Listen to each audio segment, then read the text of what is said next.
Évangile de Marcos, Marc en français, chapitre 11. Et quand ils approchent de Jérusalem, vers Bethphagée et Béthanie, près du mont des Oliviers, il envoie deux de ses disciples et leur dit, « Allez au village qui est devant vous. Dès que vous y serez entrés, vous trouverez un ânon attaché sur lequel aucun être humain ne s'est encore assis.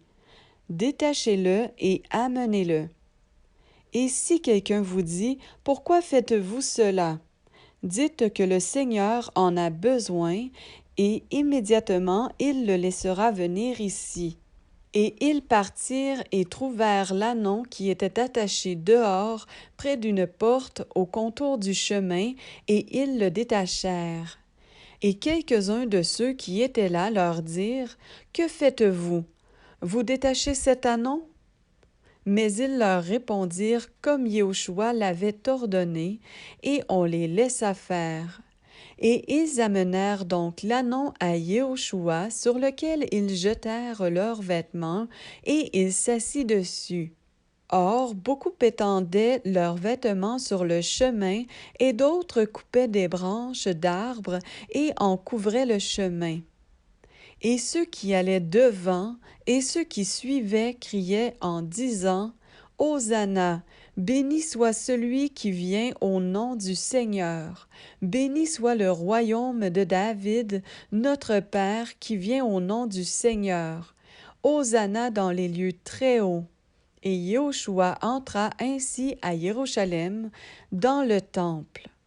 Et après avoir regardé de tous côtés, comme il était déjà tard, il sortit pour aller à Béthanie avec les 12. Et le lendemain, après qu'ils furent sortis de Béthanie, Yoshua eut faim. Et voyant de loin un figuier qui avait des feuilles, il alla voir s'il y trouverait quelque chose, mais s'en étant approché, il ne trouva que des feuilles, car ce n'était pas la saison des figues. Yahushua répondit et lui dit, « Que personne ne mange de ton fruit à jamais. » Et les disciples l'entendirent.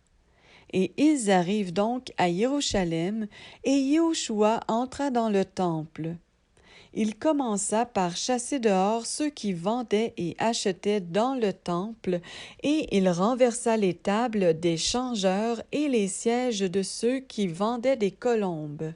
Et il ne laissait personne porter aucun objet à travers le temple. Et il enseignait en leur disant, « N'est-il pas écrit, ma maison sera appelée une maison de prière pour toutes les nations? Mais vous, vous en avez fait une caverne de brigands. » Et les scribes et les principaux prêtres, l'ayant entendu, cherchaient comment le détruire, car ils le craignaient, parce que toute la foule était choquée par sa doctrine. Et quand le soir fut venu, il sortit de la ville. Et le matin, comme ils passaient, ils virent le figuier devenu sec dès les racines. Et Pétros, se souvenant, lui dit, « Rabbi, voici le figuier que tu as maudit a séché. » Et Yoshua répondant leur dit, « Ayez foi en Élohim.